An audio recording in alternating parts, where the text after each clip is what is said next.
Sem dúvida. E falando nos desafios, vou pedir rapidamente uma licença aqui para a Ju e para a Clarissa, para depois elas voltarem e me ajudarem aqui no que a gente vai tratar justamente disso. Os desafios pela frente, agora que mês de julho, um mês que teve o recesso branco no Congresso Nacional, judiciário de recesso, o governo teve as suas agendas, mas de fato foi um período um pouco mais tranquilo depois de um fechamento de semestre bastante positivo para o governo, principalmente no Congresso Nacional, e é por lá que a gente vai começar com esses desafios, porque muito do que a economia ainda pode entregar de bons resultados vai depender do que o Congresso Nacional entregar de votações. Por quê? Projetos reformistas, regra fiscal que foi devolvida à Câmara, são alguns dos desafios que estão colocados no Congresso Nacional, seja na Câmara, seja no Senado.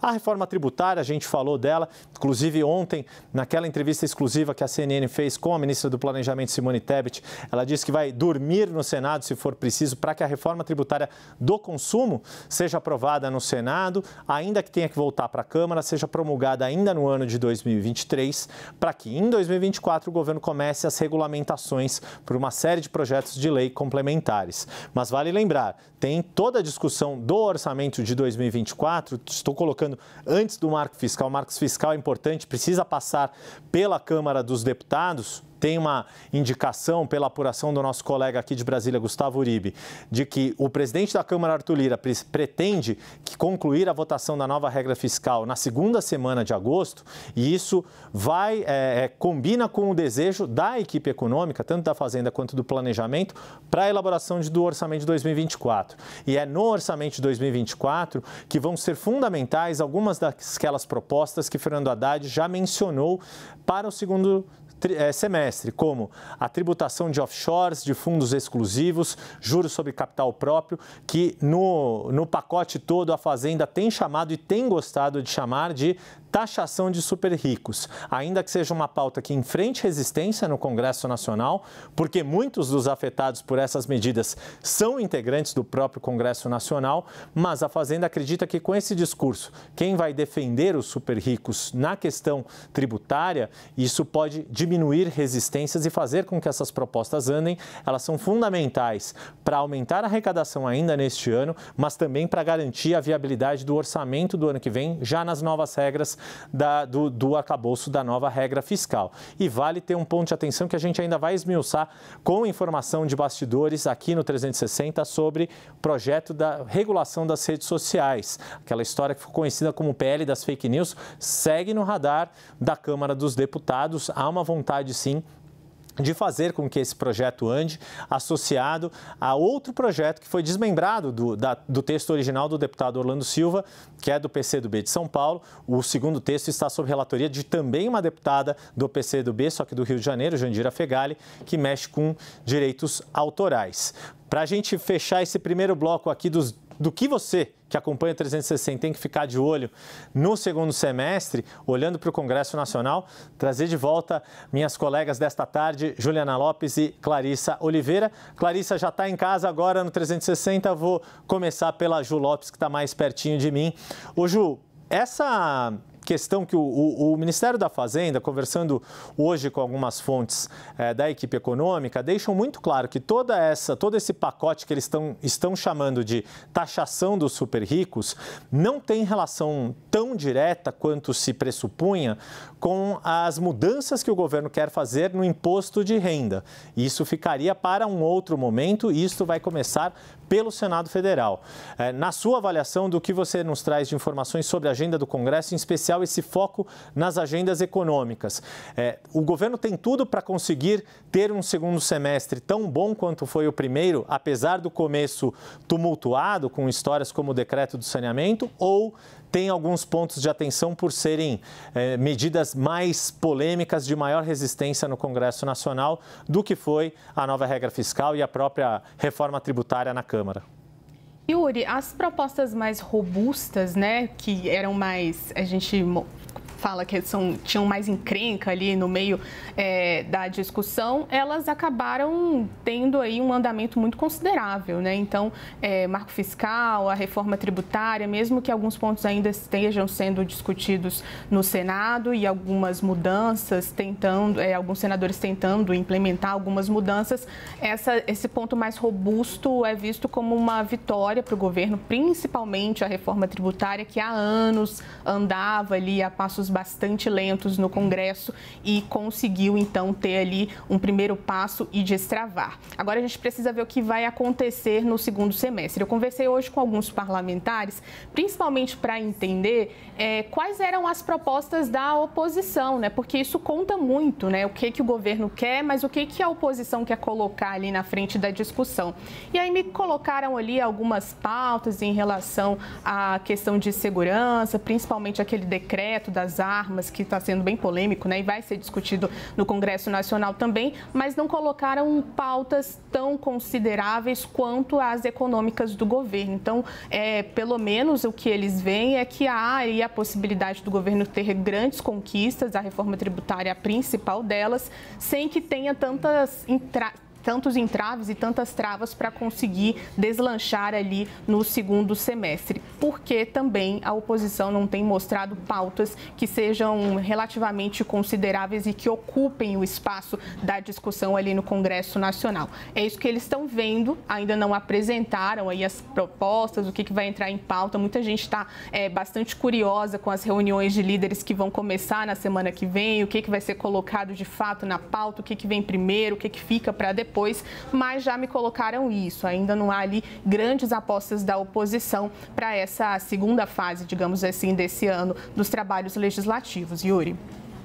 Clarissa, a Ju deixou um ponto aí que acho que é bastante importante. As dificuldades que a oposição vem tendo na agenda legislativa propriamente dita, ou seja, no plenário, à exceção, por exemplo, que foi muito mais um erro do governo de avaliação ao fazer o decreto de tentar mudar o marco legal do saneamento por meio de decreto e teve que recuar, tomou uma derrota muito forte no plenário da Câmara dos Deputados e só não perdeu também no Senado Federal porque retirou os decretos em acordo com o Senado, inclusive com a oposição.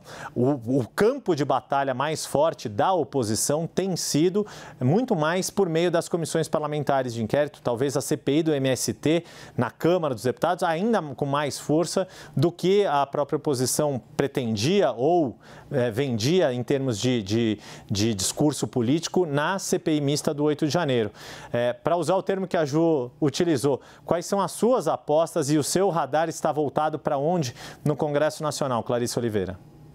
Yuri, bom, o primeiro trabalhinho ali de lição de casa que eu acho que o governo Lula vai ter que entregar para a professora é, de fato, amarrar de fato a sua base de apoio no Congresso Nacional. Isso ainda não está feito, né? A gente sabe que está tendo toda essa discussão para fazer essa mini reforma ministerial que vai incorporar, então, o Republicanos e o PP, dois partidos que foram da base de apoio do ex-presidente Jair Bolsonaro, a base do presidente Lula. Vai ter que entregar cargos para o Centrão, vai ter que entregar ministérios.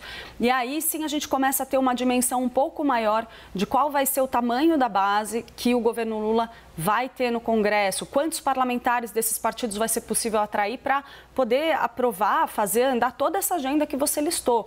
Todos esses projetos, sem exceção. A oposição conseguiu ter vários bons momentos aí no Congresso no primeiro semestre, dizendo assim, porque havia ali uma queda de braço muito grande entre o governo Lula e esse centrão, esse grupo, principalmente mais do que o centrão, né? O que a gente chama de a base de Arthur Lira, aqueles parlamentares e aqueles partidos que estão ali bem articulados com o presidente da Câmara. O que a gente viu foi o governo teve grandes vitórias, nas quais a articulação viabilizada por Arthur Lira foi fundamental. E teve grandes derrotas aonde Arthur Lira quis dar uma demonstração de força. Isso teve, claro, muitos escorregões de articulação política do governo no meio desse caminho. Teve esse decreto do saneamento que você citou. A gente teve também aquela história toda quase maluca, né, da MP, da esplanada dos ministérios, onde o governo, por muito pouco, mal conseguiu reorganizar a sua esplanada, definir a sua estrutura básica de funcionamento. Corria o risco de ver voltar toda a estrutura de Jair Bolsonaro, né? Então, tudo isso aconteceu porque Arthur Lira quis dar uma demonstração de força e agora ele chega nessa negociação para essa reforma ministerial forte, provando o seu valor.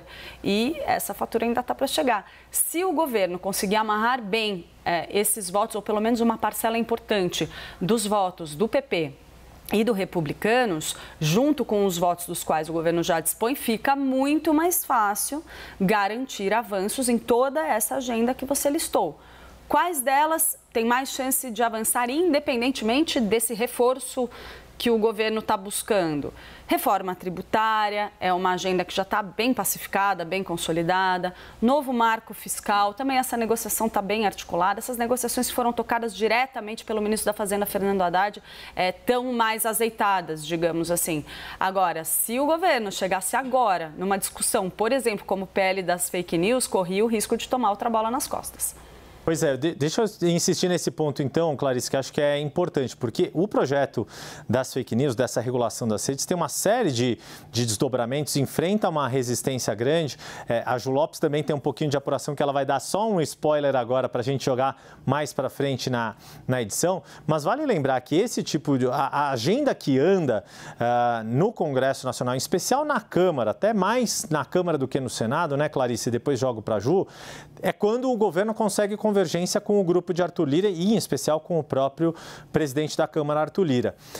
A grande questão é, de todo esse pacote que ainda tem uma série de medidas que são importantes para a economia, Arthur Lira está começando a colocar também no radar a reforma administrativa que o governo não trata com a mesma prioridade que o Congresso. Na sua avaliação, Clarissa, do que você tem ouvido, você acha que esse tipo de agenda, se tiver uma queda de braço entre Arthur Lira e governo, ainda é Arthur Lira que tem mais força, tem mais peso nessa decisão de agenda ou não? Ou o governo conseguiu equilibrar essa balança, digamos assim? O presidente da Câmara, Arthur Lira, tem sucessivamente falado desse assunto da reforma administrativa, ele coloca isso como uma mudança importante, mas sendo bem sincero, assim, quando a gente tem conversas nos bastidores, a gente não ouve esse mesmo empenho em fazer avançar a reforma administrativa neste momento. Ela não é uma prioridade absoluta do governo e mesmo de partidos ali que fazem parte do Centrão dentro dessa articulação em torno de Arthur Lira. Lembrando, né, é uma reforma extremamente polêmica, que mexe com muitos interesses políticos, mexe com grupos importantes, detentores de muitos votos. Em época eleitoral é muito difícil falar em reforma administrativa. Não é um assunto fácil, não é uma reforma simples e eu acho que a prioridade está mais do que colocada por parte do governo e mesmo também de Arthur Lira, que é avançar em temas como, por exemplo, a reforma tributária, né? Consolidar essa reforma tributária, que entre as grandes reformas que estão em discussão é, sem dúvida nenhuma, a que traz uma maior simbologia aí, tanto para o governo quanto para Arthur Lira. Acho que todo mundo ali está determinado a tentar colher lá na frente os louros dessa reforma.